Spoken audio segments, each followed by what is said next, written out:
What is going on, Hoops fans? Now that NBA free agency is over with, NBA Summer League is about to kick off. It's actually already started, but for the New York Knicks, it will start July 5th at 9:30 p.m. Eastern Time. I'm actually going to try to stream some of that game. I probably won't be home till about 9:45, 9:50, but I'm going to try to stream some of that game as it is a marquee matchup as we get to see Zion Williamson take on R.J. Barrett, the two former Duke teammates. So this should be a game that a lot of people have their eyes on, and I'm really looking forward to that. And, of course, R.J. Barrett is the headliner of Summer League and the second year of Kevin Knox as well as Mitchell Robinson. A lot of people, of course, will be looking at those players. But what I wanted to do in this video was look at some of the players that went undrafted who could potentially crack this roster or at least be on the G League as they continue to develop in their professional careers. Now, the Knicks brought in 3 undrafted free agents, and I think one of them has a pretty good chance to potentially crack the 12-man squad.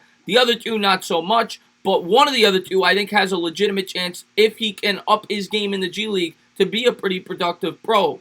The other one, I'm not too keen on, VJ King, but we're going to get into all of them. Now, before I get started, I wanted to take a look at some of the undrafted free agents throughout the history of the NBA. A lot of people may laugh. They may say undrafted. They're not going to make much of a difference, right? Well, if you take a look, there's been some pretty productive pros, some of which were New York Knicks that went undrafted. Ben Wallace, Earl Boykins, Bruce Bowen, Avery Johnson.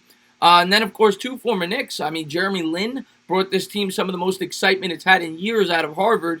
Probably the most excitement we've had since the Sprewell and Houston teams with Linsanity when the Garden was rocking before, of course, we let him go. And John Starks. Who could forget John Starks? Arguably the second best player on those great Ewing teams in the early to mid-90s.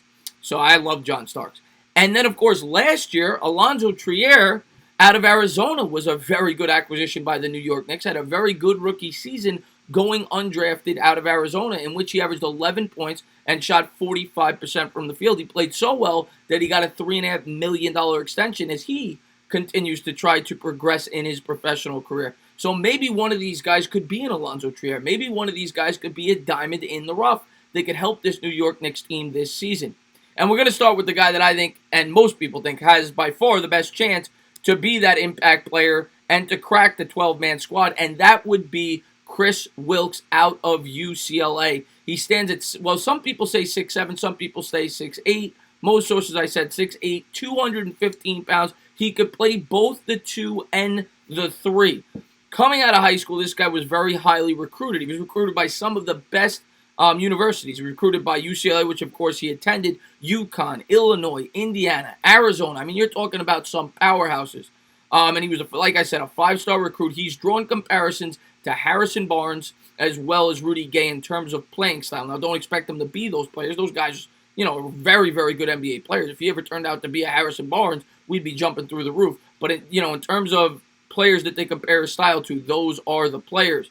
He's like a swingman, a guy that is good in transition. Last year, averaged 17 points, 5 rebounds, and 2 assists while shooting 43% from the field and 34% from three-point range. A lot of people, about a month or 2 leading up into the draft, had him as a mid to late first-round pick in some mocks before he fell off. Now, I saw some other rankings where he was going mid to late second round, but some people had him as a late first-round prospect. So KRIS Wilkes is certainly a guy with some potential that could compete to make the opening day roster for the New York Knicks. So be sure to keep an eye on Wilkes. I'm really looking forward to seeing this guy play in Summer League. The next guy I wanted to talk about was AMIR Hinton. Hinton was not highly recruited coming out of high school, and he is a combo guard. He could play both the 1 and the 2. He played Division II ball.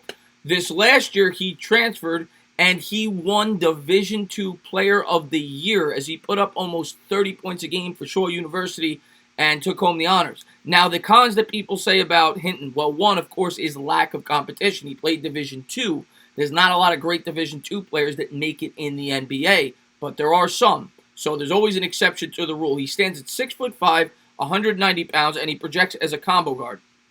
He's very good at creating a shot and creating a shot off the dribble, from what they say. He sounds a lot like an Alonzo Trier, to be honest with you. They say he could play both the 1 and 2, but he sounds more like a guy that comes in to get you a couple of buckets off the bench. And I'm really excited to see this kid play as well. He had a great year. The only thing that you got to work on is the shot efficiency. 33% from downtown. But let's see what this kid's got in Summer League. And then the last guy I wanted to talk about was the guy that I'm least excited about. Now, he has a lot of potential coming out of high school. He was ranked the 25th best overall prospect in the entire country in 2016. He played 3 years for the Louisville Cardinals. His freshman year, he showed some promise, and he was pretty efficient in about 18 to 20 minutes a game. I think he shot about 40% from downtown, but his numbers crashed from his sophomore to his junior year. He got worse and worse.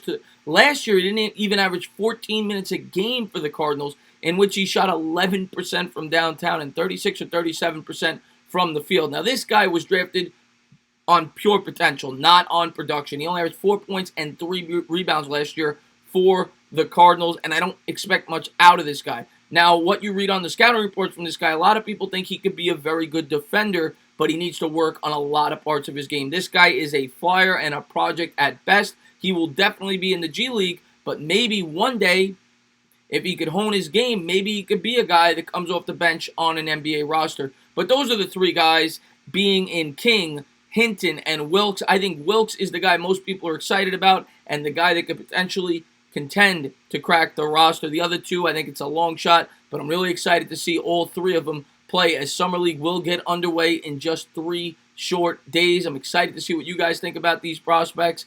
As always, if you liked what you watched, please subscribe, drop a comment, maybe give me a little thumbs up. Cheers.